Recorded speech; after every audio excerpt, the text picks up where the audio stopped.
जय हिंद दोस्तों, मंथन विद्यातुल पर आपका स्वागत है।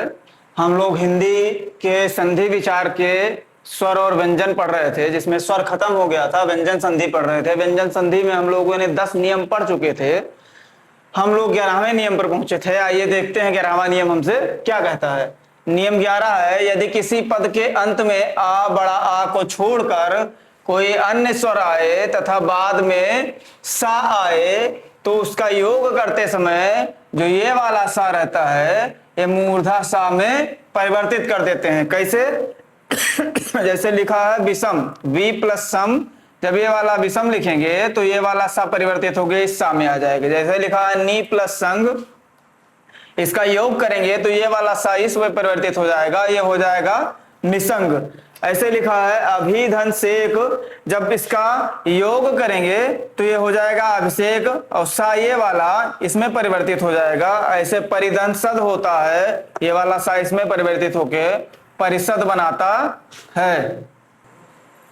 अगला नियम है नियम 11, यदि ता के बाद हा हो तो ता का परिवर्तन दा में और हा का परिवर्तन धा में हो जाता है। तो ता का परिवर्तन किस में होगा?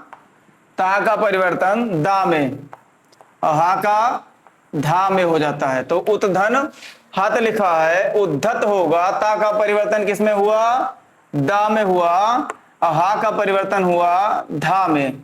इसी प्रकार उत्धन हार लिखा है, ता का परिवर्तन होगा दा में, हा का परिवर्तन होगा धा में, तो ता और धा मिलके उद्धार बनाएंगे।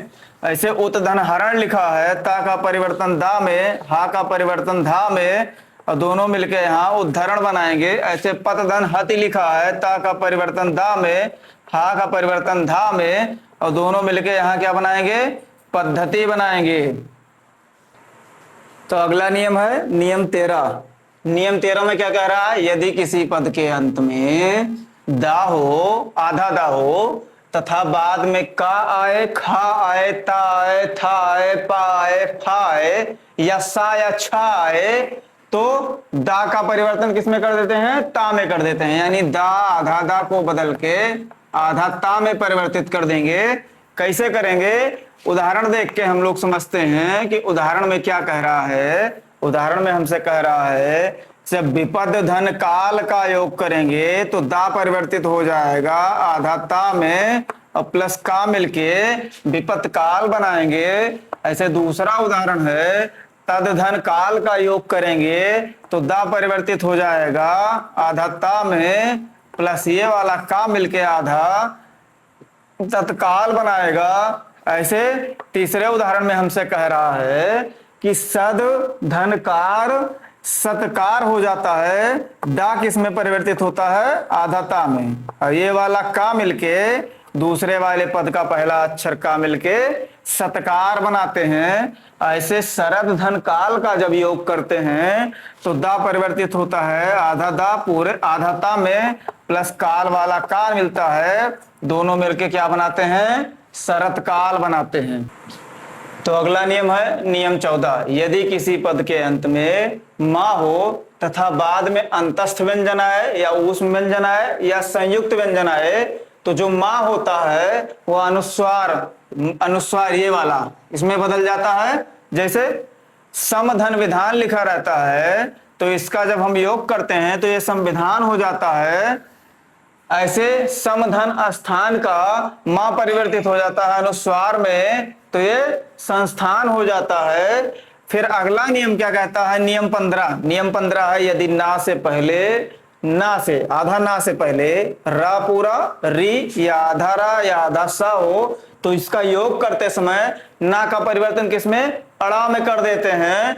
देखिए कैसे करते हैं। जैसे प्राधन नेता लिखा है तो ना जो होता है उसको बदलेंगे जब ड़ा में तो ये बदल जाएगा प्रणयता हो जाता है। ऐसे परिधनमान लिखा है, इसका योग करेंगे तो जो मां होता है वो परिवर्तन होगा ड़ा में, सॉरी ना जो परिवर्तन होगा वो ड़ा में होगा तो ये जाके यहाँ पे ड़ा बनाएगा तो इसका क्या हो जाएगा? परिमाण।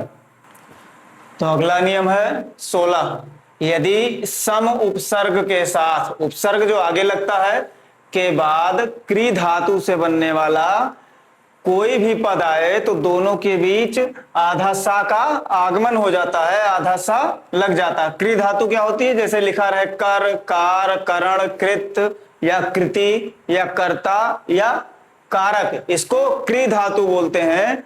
देखेंगे कैसे होता है। समधन कृति का जब योग करेंगे तो मां अनुस्वार में चेंज हो जाता था। क्री से जस्ट पहले आएगा आधा सा, तो दोनों मिलके संस्कृत बनाएंगे। समधनकृत क्या हो जाएगा? संस्कृत। ऐसे समधनकार है, मां परिवर्तित हो जाएगा अनुस्वार में, का के पहले आ जाएगा सा, तो ये दोनों मिलके क्या बनाएंगे? संस्कार। ऐसे समधनकर्ता में क्या होगा? मां परिवर्तित होगा अनुस्वार में, का परिवर्तित, का के पहले आएगा सा, दोनों मिलके क्या बनाएंगे? संस्कर्ता। ऐसे समधन कारक में जब योग करेंगे तो मां का परिवर्तन होगा अनुस्वार में, का के जस्ट पहले आएगा सा, और दोनों मिलके क्या बनाएंगे? संस्कारक। अगला नियम है 17।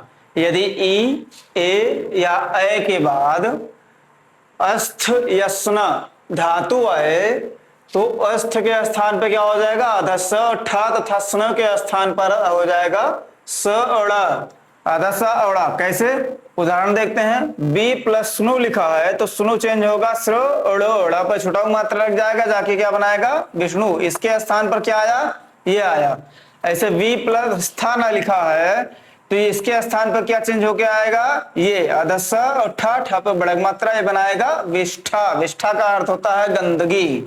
विष्ठा का अर्थ होता है गंदगी। ऐसे प्रतिधन स्था लिखा है तो स्था के जगह पर चेंज होके अधस्सा और ठा आएगा, ये जाके यहां ऐड होगा तो ये बनाएगा प्रतिष्ठा। तो इस प्रकार हमने स्वर और व्यंजन पूरी तरह से एक एक नियम और एक एक प्रकार हम लोगों ने पढ़ा। हम कोशिश कर रहे थे कि आपको सारे नियम व्यंजन के उदाहरण सहित पढ़ाए जाएं, जिसमें आपको कोई भी समझने में दिक्कत या परेशानी ना हो। आप लोग स्वर और व्यंजन की पूरी क्लास मंथन विद्वतुल यूट्यूब चैनल पर जाकर देख सकते हैं। नोट्स कंप्लीट कीजिए और भी लोगों तक वीडियो को शेयर करके उन्हें दिखाइए, जिससे उनके भी हिंदी की क्लास मजबूत हो और आप भी लाभ उठाएं, साथी भी लाभ उठाएं। तब तक हम आपके लिए अन्य क्लास लेकर आएंगे। इसके बाद की क्लास है विसर्ग संधि, जो तीसरा प्रकार था संधि का। आइए हम तीसरी संधि अगली वीडियो में पढ़ेंगे। तब तक के लिए आप सारी वीडियो को देखें, नोट्स बनाएं। जय हिंद।